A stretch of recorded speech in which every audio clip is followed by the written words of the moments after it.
슬라이드입니다. 자, 카메라 좀 잡아주시고 마이크 확인할게요. 여기로 들어와요. 네, 알겠습니다. 자, 자기소개 해주세요. 네, 안녕하세요. 저는 초등 1부 1학년 3반 담임 윤혜영 선생님입니다. 지금 2년 정도 됐어요. 네, 초등 3부에서 교사를 맡고 있는 이영희라고 합니다. 초등 3부는 한 9년 차 정도 되는 것 같아요. 예. 네, 안녕하세요. 초등 2부 교사로 있는 염정선입니다. 센 거는 10년이라 10년 플러스 알파인 것 같습니다. 네, 감사합니다. 혹시 아이들의 말이나 행동 때문에 당황스럽거나 화가 난 적이 있으신가요?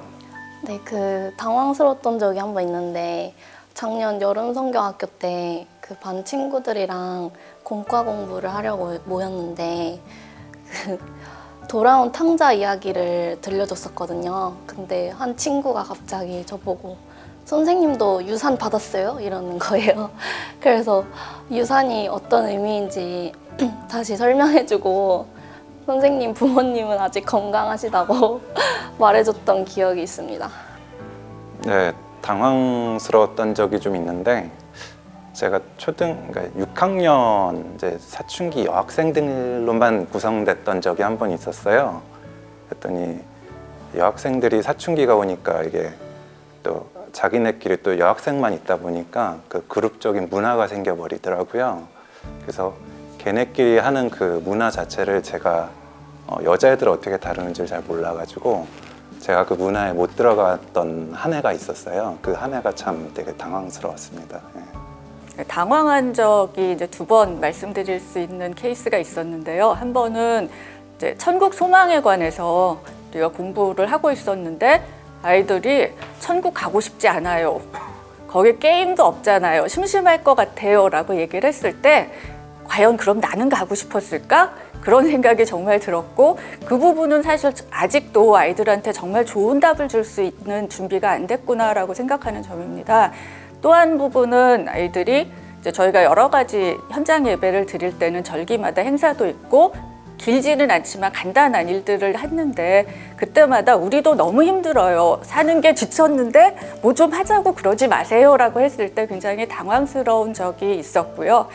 그래도 아이들이 이제 우선순위를 어떤 이제 하나님에 뒀으면 좋겠다는 그런 바람도 있습니다.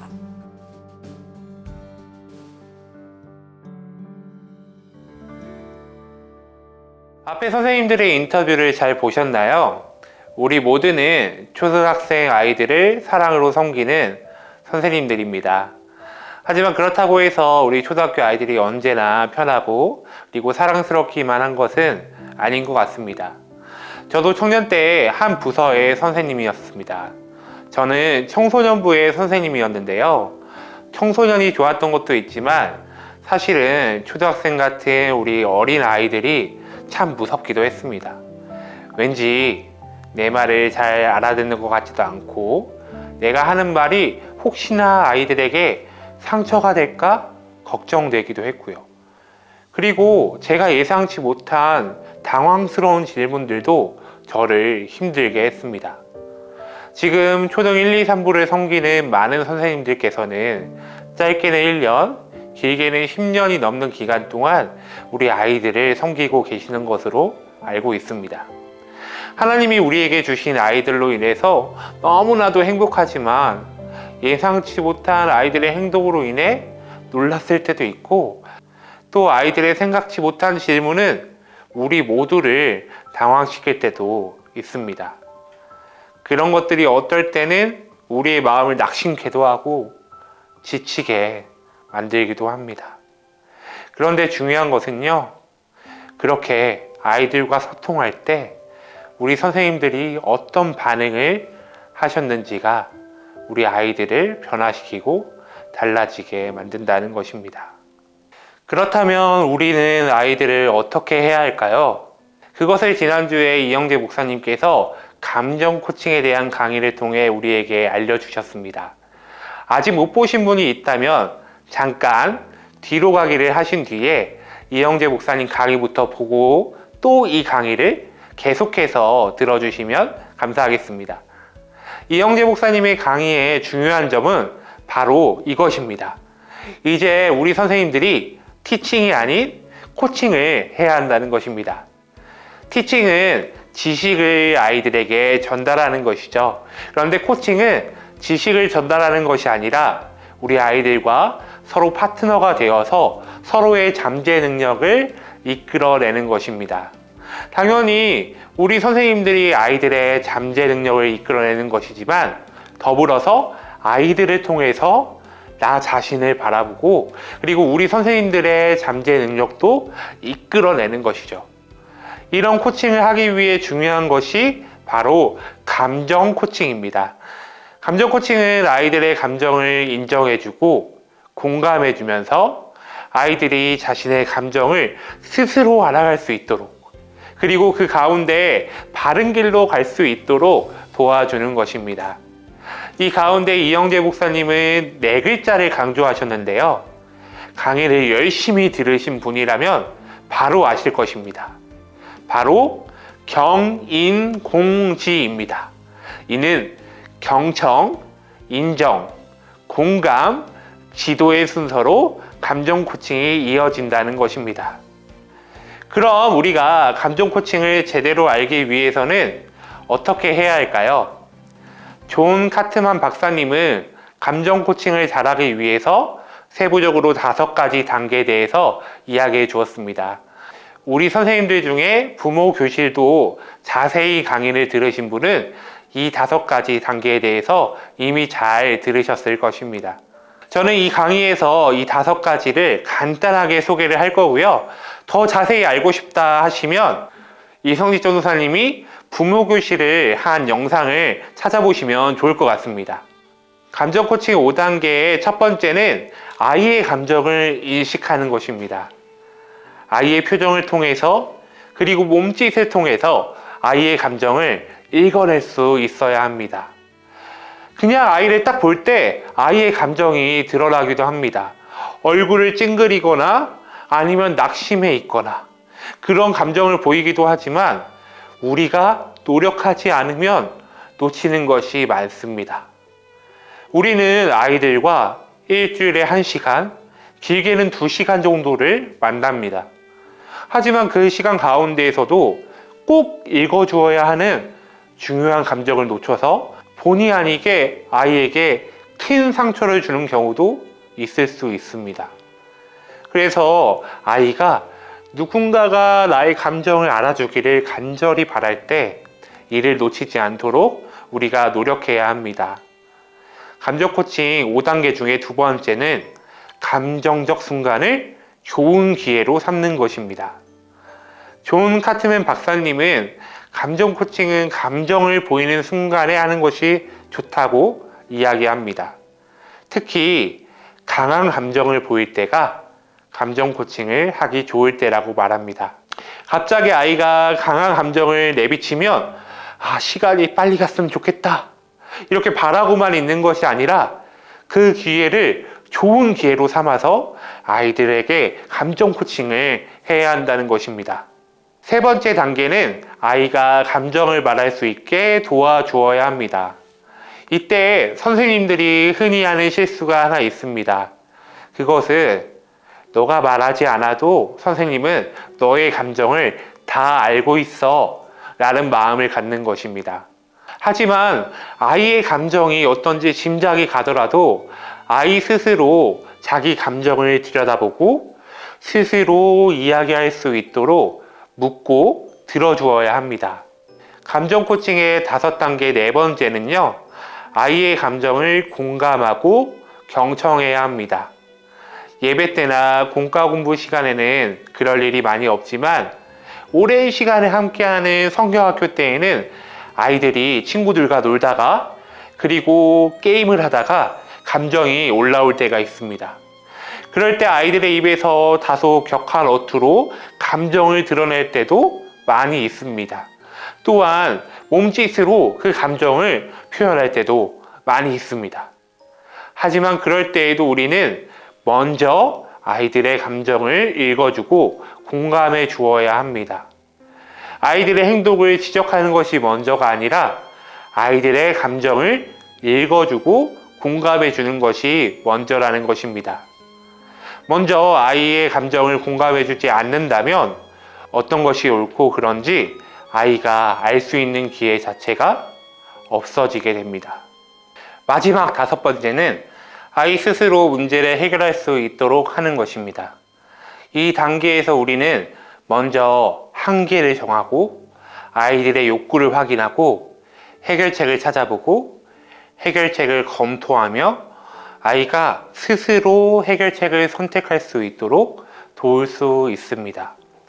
우리는 무심코 가장 좋은 해결책을 마음속에 정해놓고 있습니다. 그리고 아이들이 이 해결책을 선택하도록 그렇게 유도하고 싶은 마음이 들 때가 많이 있습니다. 하지만 그렇게 되면 우리들의 생각과 판단을 은연중에 아이들에게 강요하는 실수를 저지를 때가 많이 있습니다. 우리는 어디까지나 해결의 주체가 아니라 해결의 주체는 아이들임을 잊어서는 안 됩니다. 중요한 것은 아이들이 스스로 해결할 수 있도록 도와주는 것입니다.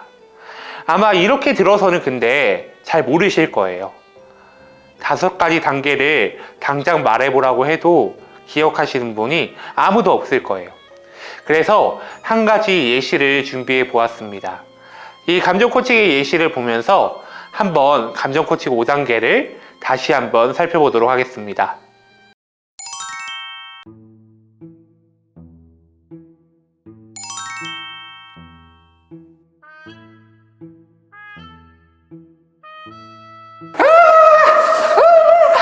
쏜다! 씨, 너 거기서, 씨. 나와! 나와, 너! 나와!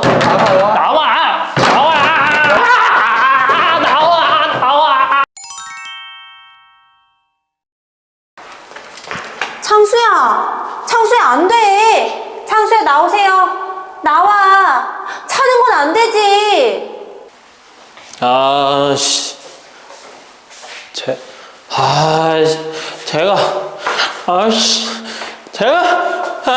제가 그랬단 말이에요.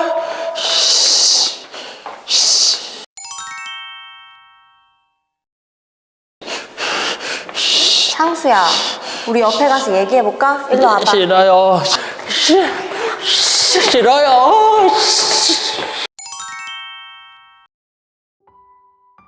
창수야, 우리 창수 선생님이 손잡는 게 좋지 않았나 보구나. 나요. 창수야, 창수 굉장히 지금 화나 보이는데 선생님이 지나가다가 창수가 걱정이 돼가지고 왔어. 창수야, 창수가 굉장히 화가 나 있고 힘들어 보이니까 선생님도 마음이 너무 아프네. 아휴, 우리 창수 눈을 보니까 선생님이 생각했던 것보다 훨씬 더 화가 많이 났구나. 선생님이 창수 눈을 보지 못해서 이렇게까지 화가 많이 나 있고 속상한 줄 몰랐어. 선생님이 몰라줘서 미안해. 창수야, 정말 많이 속상했구나, 그치? 그래, 진짜 정말 속상해 보여. 아까 선생님이 봤는데 친구한테 굉장히 화가 난 것 같더라. 무슨 일이 있었는지 얘기해 줄 수 있어? 수미가 내 딱지 가져갔단 말이에요. 저런. 아이고, 수미가 창수 딱지를 가져간 모양이구나. 정말 속상했겠네. 어떻게 된 일인지 선생님이 잘 몰라서 그러는데 조금만 더 자세하게 얘기해 줄 수 있어? 내가 앞방, 뒷방 2번 하면 가져가기로 했거든요. 제가 2번 했는데 수미가 제 거 안 주고 자꾸 도망가잖아요. 어머, 그런 일이 있었구나. 창수가 수미 딱지를 땄는데 수미가 약속을 지키지도 않고 도망을 다녔단 말이지? 진짜 속상했겠네. 그때 창수 기분이 어땠어? 짜증났어요. 그래, 정말 짜증나고 화나고 억울했을 것 같아. 그랬지? 선생님이 우리 창수라도 친구가 약속을 막 어기고 도망 다니면은 진짜 화가 났을 것 같아. 그런데 그 약속은 둘이 한 거였어? 네. 그랬구나. 그럼 정말 화가 많이 났을 텐데 창수는 그때 어떻게 했어? 발로 찼어요. 아, 그랬구나. 그럼 창수 말은 수미랑 창수랑 같이 딱지치기를 했는데 수미가 약속을 해놓고 지키지도 않고 도망 다녀서 막 화나고 약이 오르고 짜증이 났구나? 그래서 수미가 숨은 화장실 문을 막 발로 차게 된 거란 말이지? 아휴, 그렇게 참을 수 없이 화가 나는 마음을 분노라고 하는 거야. 분노는 어른들도 느끼는 감정이지만 그렇다고 문이나 친구를 발로 막 차는 행동은 안 되는 거야. 그러면 창수는 이제 어떻게 했으면 좋겠어? 수미가 제 딱지 줘야죠. 그래, 수미가 줬으면 좋겠는데 어떻게 하면 수미가 약속대로 딱지를 돌려줄까? 좋은 방법이 없을까? 그냥 내 거랑 바꾸면 되잖아요. 아, 그런 방법이 있었네. 좋은 방법인데? 또 다른 방법은 뭐가 있을까? 그냥 제가 양보하고 다시 딱지치기 하면 될 것 같아요. 그것도 정말 좋은 방법인데 창수가 양보를 한다니까 선생님도 마음이 너무 기쁘네. 정말 양보하고 다시 해보자고 얘기할 수 있겠어? 네.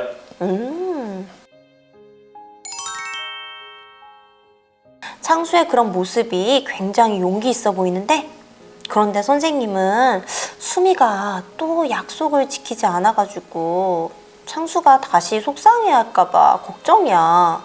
그럴 땐 어떻게 하면 좋지? 그럼 약속 안 하고 그냥 재밌게 딱지치기 하면 될 것 같아요.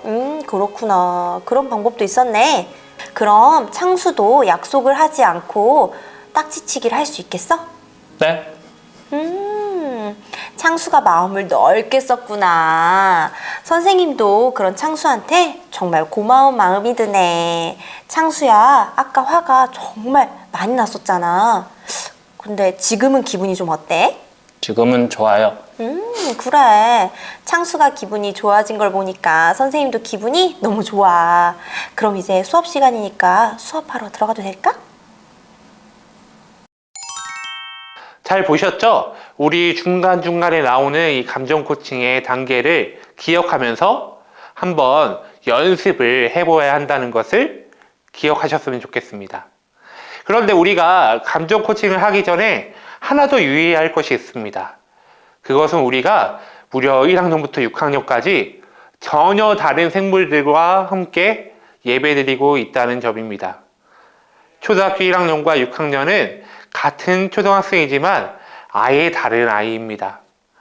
그래서 우리 아이들을 모시고 한번 인터뷰를 해보았습니다. 얼마나 다른지 한번 살펴보시죠. 자, 첫 번째 자기소개해 주세요. 저는 이소연이에요. 몇 학년인가요? 1학년이요. 저는 이지후라고 합니다. 이지후. 네, 몇 학년이에요? 3학년이요. 저는 박하완입니다. 자, 몇 학년이죠? 5학년입니다. 네. 첫 번째, 생일 때 받고 싶은 선물이 있나요? 생일 때 받고 싶은 선물은 후드티요.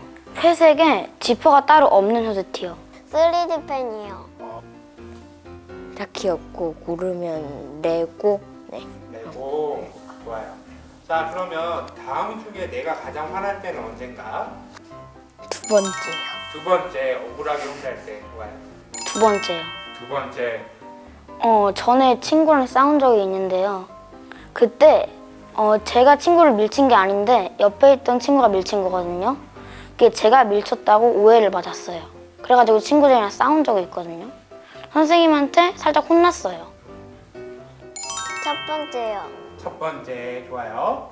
그리고 세 번째로, 혹시 유튜브 중에 재미있게 보는 유튜브 있어요? 네. 뭐예요? 베개나. 베개나 네. 무슨 유튜버예요? 백현하고 아람이 찍는 거예요. 보긴 하는데 그렇게 많이 보진 않고 그리고 보는 종류가 너무 많아서 말할 수가 없어요. 유튜브 안 보는데요. 유튜브 안 봐요? 좋아요. 유튜브 빼고 평소에 뭐 하고 놀아요? 책 보거나 아니면 집에 있는 레고 갖고 놀아요. 게임하고 놀아요. 무슨 게임이에요? 로블록스요. 로블록스. 킥보드 타고 동네 한 바퀴 돌고 친구들이랑 놀고 하고도 해요. 친구들이랑 뭐하고 놀아요? 그네 타고요. 미끄럼틀 타고 친구들이랑 얼음땡도 하고 그냥 노는, 네, 기본적으로 놀아요. 혹시 선생님들에게 소개시켜주면 어른들이 모를 것 같은 그런 언어들. 어쩔 TV라고 어린이들이 옛날에 어쩔이라고 하는 말들이 있었거든요. 그거에서 약간 애들이 말을 좀 더 부풀려가지고 좀 더 장난스럽게 어쩔 TV라고 하는 말이 있어요. 거기서 더 발전된 게 요즘 있어요? 네. 뭐가 있어요? 어쩔 전자레인지 막 네, 이런 게 있어요. 영상에서는 1학년 친구 1명, 그리고 3학년 친구가 1명, 5학년 친구 1명이 나옵니다. 그 아이들의 각자의 대답이 다 다르죠. 그리고 서로의 관심사도 다르고, 그리고 서로 좋아하는 것도 다 다릅니다. 우리 지우를 봤을 때 유튜브를 못 본다고 했어요. 우리 아이들 중에서는 유튜브를 엄청 열심히 보는 친구들도 있고, 지우처럼 유튜브를 보지 못하는 친구들도 있습니다. 이렇게 다른 친구들을 우리가 대할 때 그 친구들의 각각의 다양성을 존중해 주어야 합니다. 이렇게 학년별로 아이들이 모두 다르고 또 남자와 여자아이도 모두 다릅니다. 우리가 대략의 학년별의 특징을 알아보고 우리가 어떻게 아이들에게 대답을 할 수 있을지 그리고 다가갈 수 있을지 알아보도록 하겠습니다. 우리 1, 2학년들은 본격적으로 사회성이 발달하기 시작하는 시기입니다. 활동하는 것을 좋아하고 어떤 규칙이 있는 놀이를 좋아합니다. 혹시 소연이 인터뷰를 기억하시나요? 가장 화가 날 때가 언제라고 했죠? 바로 게임에서 질 때입니다. 이렇게 1, 2학년 친구들은 게임에서 질 때 더욱 화가 나거나 기분이 나쁜 것입니다. 저는 노량진교회에서 통합아동부라는 곳을 섬겼는데요. 거기에서는 꼭 예배 뒤에 한 20분 정도 단체 게임을 했었습니다. 그런데 그때 제일 열심히 하는 친구들이 몇 학년일까요? 맞습니다. 1학년이나 2학년 친구들입니다. 그런데 항상 우승하는 것을 보면 그 친구들이 아니에요. 그 이유가 무엇이냐면 그 친구들이 규칙을 어기고 마지막에 반칙패를 당할 때가 굉장히 많이 있습니다. 이렇게 자기 주장이 너무 강해서 함께 게임을 하면서도 서로 협동하는 것이 아니라 결국에 자기 혼자 스스로 하기도 합니다. 또한 다른 사람의 감정에 관심을 보이기는 하지만 자신의 행동이 남에게 어떤 영향을 미치는지 몰라서 친구들 사이에서 감정적 충동이 많이 일어나기도 합니다. 잘 놀다가도 금방 삐치고 토라지거나 화를 내는 것이죠. 그런데 우리 친구들은 너무 신기하게 또 금방 다시 친해집니다. 하지만 다른 사람에게 인정받고 싶은 마음도 커서 이 시기에는 누군가에게 관심을 받고 칭찬을 받는 것을 좋아합니다. 따라서 충분한 관심을 쏟으면서 칭찬과 격려를 한다면 이 시기 아이들의 마음을 비교적 쉽게 열 수 있습니다. 우리 아이들은 말하는 것도 좋아해서 감정을 읽어주면 대화를 풀어나가는 것도 어렵지 않습니다. 그러면 3, 4학년 친구들은 어떨까요? 3, 4학년은 왕성한 활동력을 자랑하는 시기입니다. 늘 바쁘게 움직이고 부산하고 호기심도 많습니다. 사람에 대한 관심도 많아서 사람마다 다르다는 점을 알게 되는 것도 이 무렵입니다. 하지만 남들과 다르다는 것으로 고민을 하기도 합니다. 친구들과의 관계에서도 어느 정도는 성급기를 시작합니다. 여럿이 함께 노는 것을 좋아하면서도 친구를 골라서 사귀고 친한 친구하고만 놀려는 모습을 보이기도 합니다. 친구들과의 관계를 중요하게 생각하는 시기인 만큼 따돌림을 당하면 깊은 상처를 받습니다. 마찬가지로 친구에게 놀림을 당하거나 선생님이나 부모에게 꾸지람이나 비난을 당하는 것도 굉장히 싫어합니다. 이 시기의 아이들은 스스로 계획을 세울 수도 있고 자기 의지로 결정하고 싶어 합니다. 실수나 실패에 대해 스스로 평가할 수 있고 옳고 그른 것에 강한 반응을 보입니다. 따라서 감정 코칭을 할 때 우리의 생각보다는 아이의 의견을 존중해 주어야 합니다. 충분한 대화를 통해서 스스로 옳고 그른 것을 판단하고 결정할 수 있도록 돕는 것이 최선이라고 할 수 있습니다. 그럼 우리 5학년, 6학년 친구들은 어떨까요? 일단 우리 영상을 보고 있는 우리 모든 분들 5학년, 6학년 아이들을 섬기는 선생님들께 박수를 쳐드리도록 하겠습니다. 이유는 잘 아시죠? 이 5학년, 6학년부터 슬슬 반항이 시작되는 시기입니다. 어른들의 말을 따르기보다는 자기의 방식대로 하고 싶어하고 독립을 꿈꾸지만 동시에 어른들의 관심과 지지를 기대하는 이중성을 보입니다. 여전히 칭찬과 관심에 민감하면서도 부모와 교사의 한계가 어디까지인지 시험해 보려고 일부러 말썽을 피우거나 삐딱하게 나가기도 합니다. 어떤 이야기를 하든 나 다 알아요. 나 다 알거든요. 하고 일관하면서 어른들을 당혹스럽게 만들 때도 있습니다. 세상을 객관적으로 바라보는 시선이 생겨서 어른들에게 비판적인 태도를 취하기도 합니다. 무엇보다 끼리끼리 다니기를 좋아하고 팀으로 하는 놀이를 좋아하며 친구들 사이의 유행을 무조건 따르려고 합니다. 완벽주의적인 성향을 보이면서 잘못했을 때 좌절하고 죄책감을 많이 느끼기도 합니다. 보통 사춘기 때의 특성이 이때부터 나타나므로 더욱더 감정을 읽어주는 과정이 중요합니다. 워낙 감정 기복이 심하고 불안정한 시기여서 감정을 읽어주기도 쉽지 않고 섣불리 조언을 하려 들었다가는 10중 8구 낭패를 보기 쉽습니다. 우리 선생님들 하완이가 말한 그 어쩔 TV, 어쩔 전자레인지 기억하나요? 그 아이들은 그 아이들만의 언어를 사용합니다. 우리 선생님들이 그 아이들의 언어를 다 이해하고 알 수는 없겠지만 열린 마음으로 그 아이들과 함께 소통할 때 그런 언어도 사용할 수 있다면 감정 코칭에 더욱 도움이 될 것입니다. 이렇게 우리가 1학년부터 6학년까지 친구들의 특징을 알아보았는데요. 하지만 모든 1학년, 2학년이 그런 특징을 가지는 것이 아니고 모든 3, 4학년, 5, 6학년이 그런 특징을 가지는 것은 아니겠죠.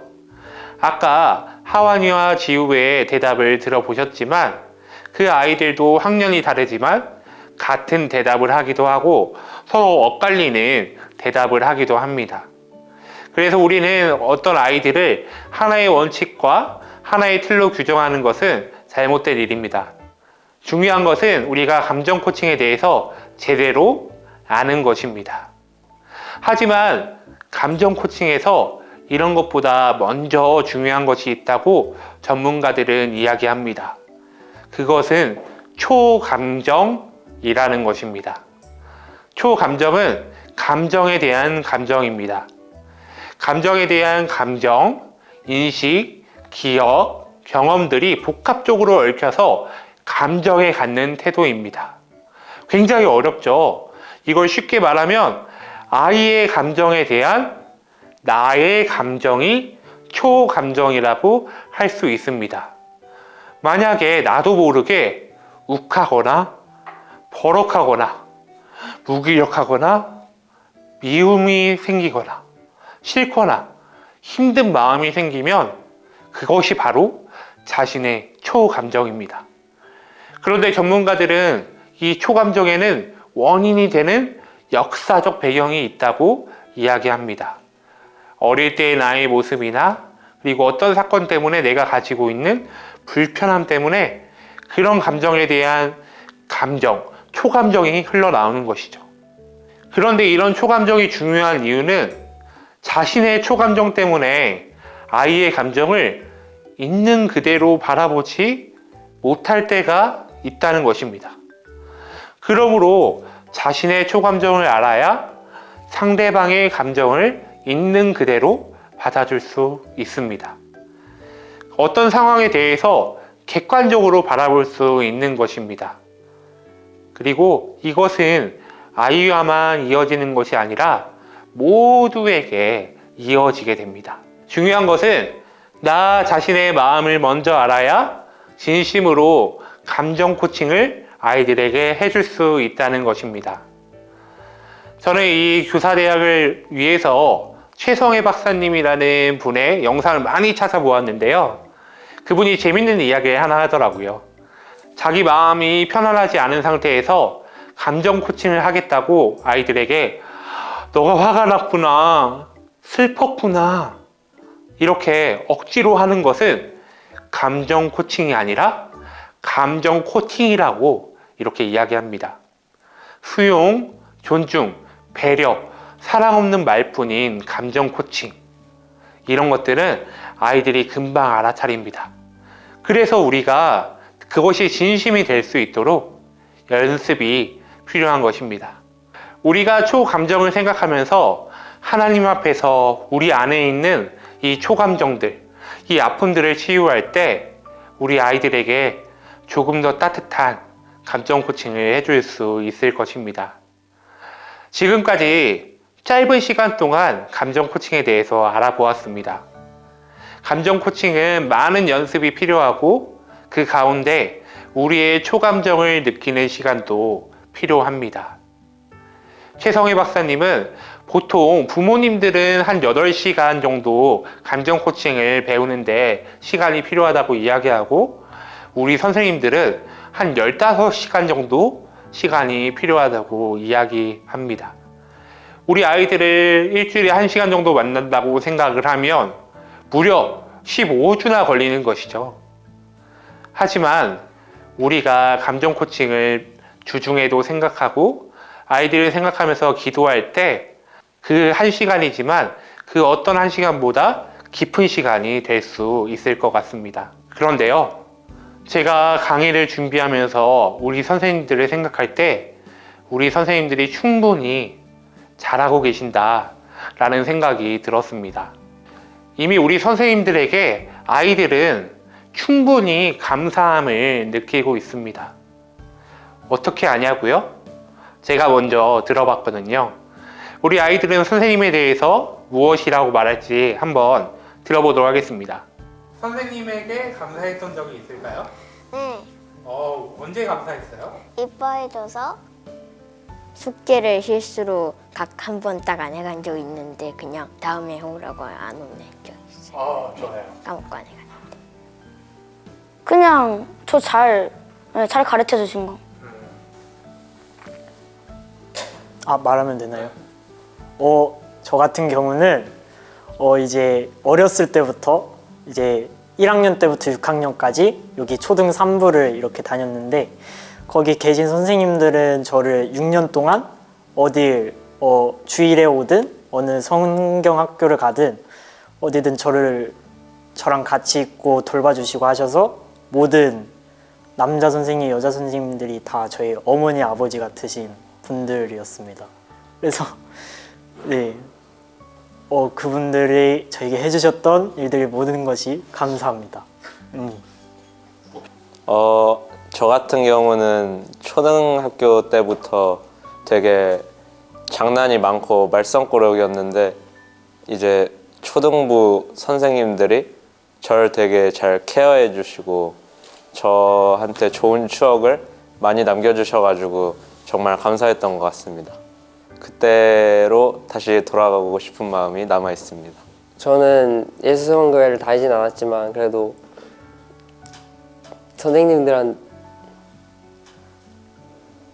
선생님들한테 항상 감사했던 거는 그 수련회를 가든 그 주일에 오든 항상 잘 챙겨주시고 항상 먼저 말도 걸어주셔서 그때가 더 좋았던 것 같아요.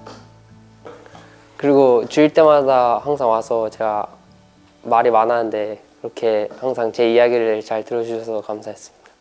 초등부 때 굉장히 장난이 많아서 사고도 많이 쳤는데 그때마다 선생님들이 잘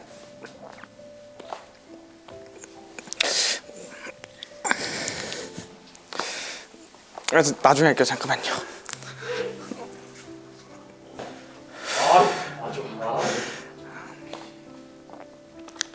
그때마다 굉장히 저를 잘 다독여 주셔가지고 지금까지 잘 오지 않았나 되게 감사드리고요. 거기에 대해서 그때로 돌아가면은 진짜 더 잘하고 싶습니다.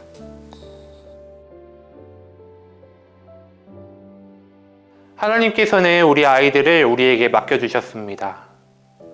그 아이들에게 중요한 것은 우리를 통해서 하나님을 바라보고 하나님을 느끼는 것입니다.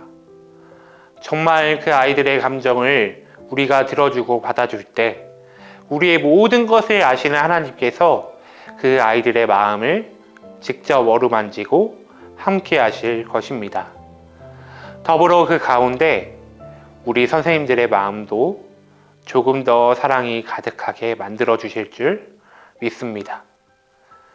감정 코칭을 통해 우리 아이들의 마음까지 어루만져 줄 우리 선생님들을 진심으로 응원합니다.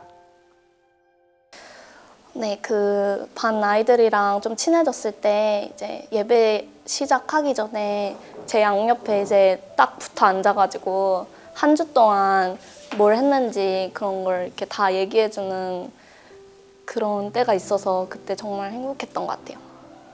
항상 건강하고 그 예배 잘 나아졌으면 좋겠어요.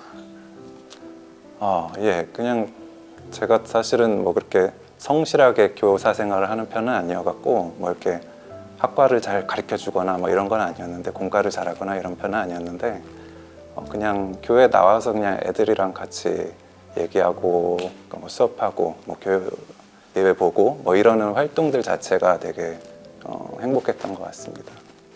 제가 장난 삼아서 하는 얘기가 있는데 항상 너희가 살다 보면 이제 되게 어려울 때가 온다. 뭐 예수를 지금 믿든 안 믿든 뭐 그거는 잘 모르겠는데 그때 가서 꼭 예수님을 찾았으면 좋겠다.